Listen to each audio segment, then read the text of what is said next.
Okay, well, there were some warning shots fired between the two Koreas in the early hours of the morning.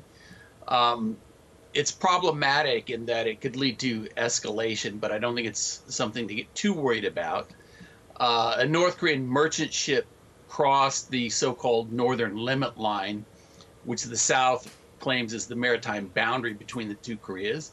But according to international law, there's no real maritime boundary.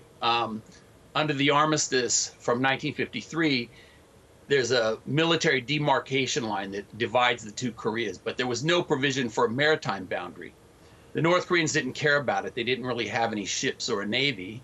But later they began to challenge it, first in 1973, and in 1999, the North Koreans declared a rival line. So there's a dispute in this area, and the geography is very complicated. If people look at a map, they can see how that's complicated by the islands and the peninsulas around there. Yeah.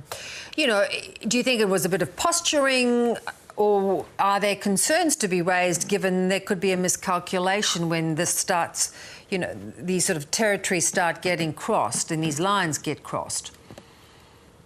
Well, it's interesting, and there are still some unanswered questions. First of all, this week there's a big South Korean joint military exercise in the Yellow Sea, and there's also an interagency civil defense exercise. So after the pandemic, we're kind of getting back to these normal exercise patterns and tempos.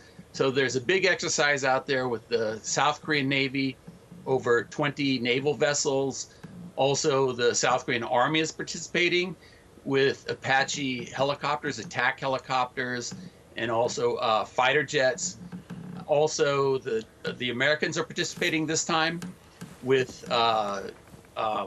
fighter jets, F-16, or excuse me, ground attack aircraft A-10s, and also the U.S. Army is participating with their Apache helicopters. So this is quite a large exercise. I'm sure the North Koreans were watching this.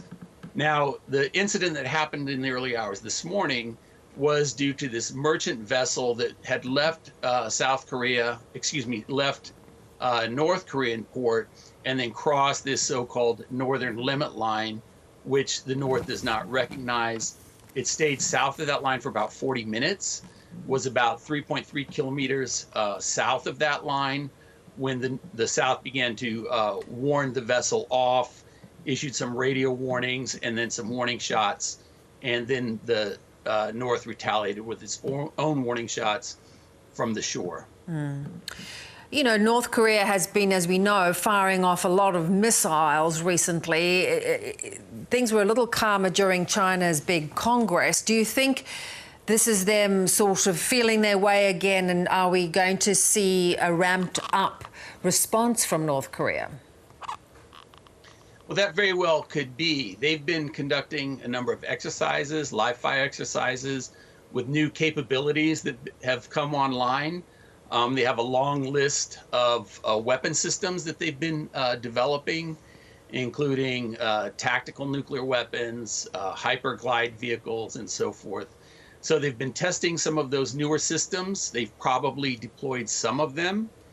And there's also the political side of this, the political signaling and what they can achieve with these weapon systems. So they're probably testing that as well to see what kind of response the South will take.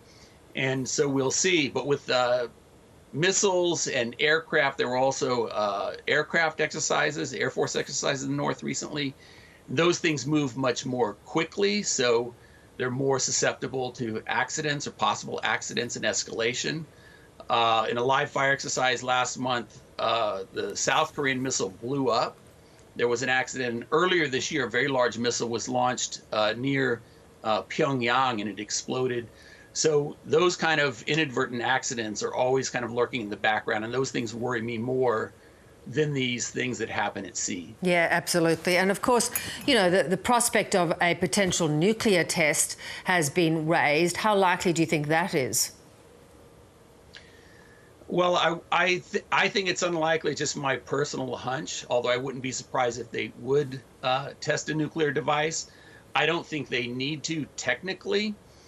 They've conducted 6 underground nuclear tests, so they've mastered this technology. Although the scientists and engineers would like to test very frequently, it's an experiment for them. They would like to verify their designs. But I think there would be political costs for North Korea. Maybe they're willing to bear those costs. China and others would not be happy with a test. But even if they do conduct a test, I don't know what they would achieve with this. I don't know what they're going to achieve with their nuclear weapons as far as using it as a coercive instrument to extract concessions and blackmail other countries. I don't think it's very effective. So we'll see what the North Koreans believe and what they think they will do with this new instrument that they have in their arsenal. Yeah, and to your point about these big military exercises, there are US-sponsored talks in the region at the moment. It looks like mostly they're just trying to get the US's attention. Well, I think that's what people in the U.S. think. I think in Pyongyang they have their own playbook and roadmap. They're very consistent.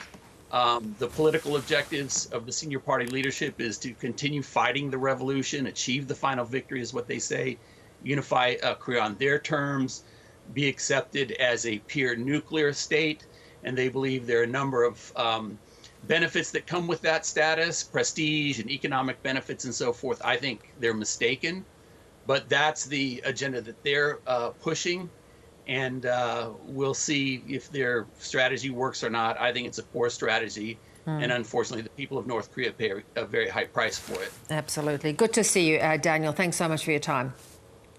Oh, my pleasure. Thanks for having me back.